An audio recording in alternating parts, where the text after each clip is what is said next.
अली मेमन है। मैं higher education commission के इंचार्ज डायरेक्टर स्पोर्ट्स हूँ। सबसे पहले तो मैं शुक्रिया अदा करूँगा कि पाकिस्तान क्रिकेट बोर्ड ने बड़ा अच्छा इनिशिएटिव लिया है कि जो यूनिवर्सिटीज़ की टीम हैं उनके दरमियान कंपटीशन पूरे मुल्क में हो रहे हैं। पंजाब में भी हो रहे हैं, लाहौर ये अपना इस्लामाबाद में भी हो रहे हैं।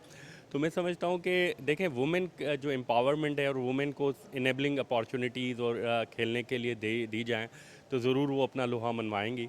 और मैं समझता हूँ कि इस किस्म के टूर्नामेंट्स होते रहें तो हमें पास अच्छा टैलेंट आएगा, क्योंकि हमने देखा है कि वुमेन क्रिकेट में जो हमारी स्पोर्ट्स ओवरऑल स्पोर्ट भी और वुमेन क्रिकेट जी आप देखें कि उसमें थोड़ी सी हमें काम करने की गुंजाइश मौजूद है। तो इस तरह के टूर्नामेंट से जो टैलेंट आएगा सामने, मैं समझता हूँ कि आगे कुछ सालों में आप देखेंगे कि पाकिस्तान की वुमेन टीम भी इंशाल्लाह अच्छी टीमों में उसका शुमार होगा और इंग्लैंड, ऑस्ट्रेलिया या इंडिया जैसी टीमों को हराने के काबिल हो जाएंगी।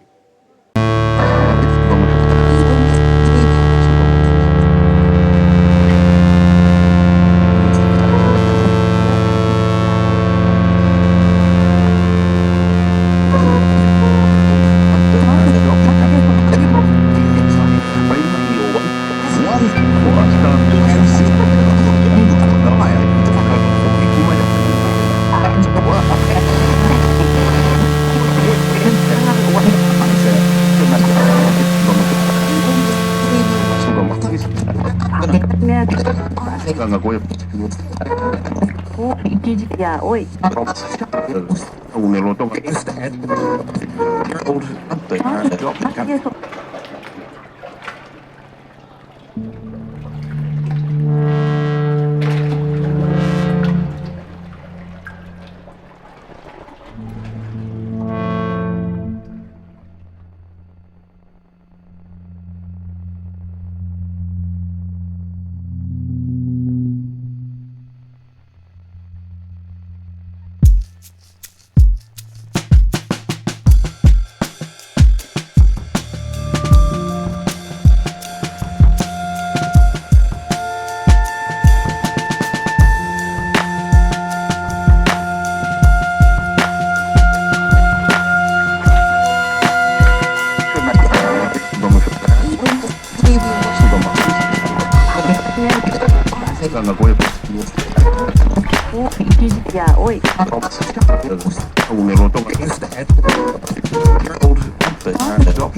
Ganga gue